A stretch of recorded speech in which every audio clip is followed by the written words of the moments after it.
Pasok niyo sa loob. Teka, ano ba kailangan niyo sa akin? Ano kailangan niyo sa akin? Makawalan niyo na ako! Tama na, ano ba? I thought this was already sold. Police from the Philippines are chasing after her. So she's going with us to Milan? Yes, Jose Marcos will meet someone in Dumo. That's why she will come with us to Milan. Balik niyo ako sa Philippines! Wala siya! Kanina ka pa, ha? You behave! Don't make any trouble.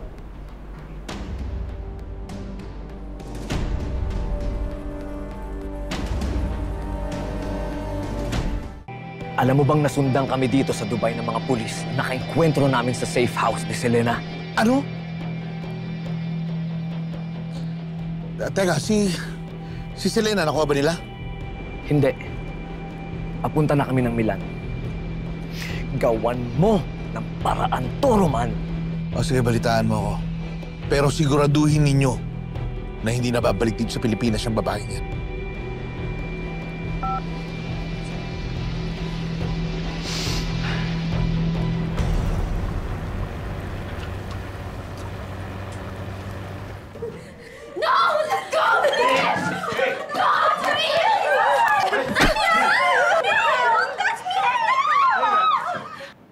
You all behave!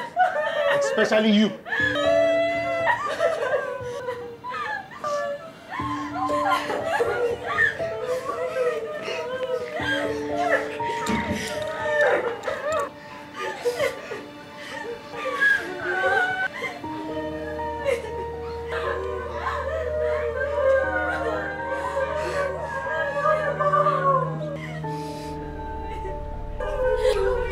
Miss, okay ka lang?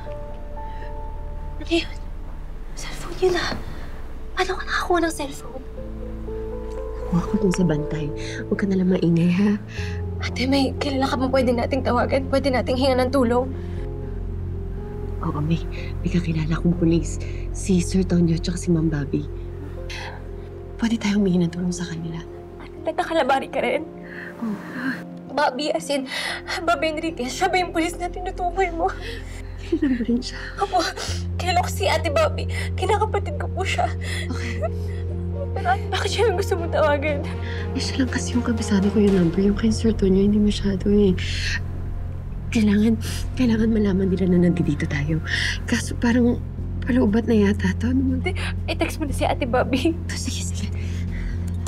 Tingnan mo ha. Baka...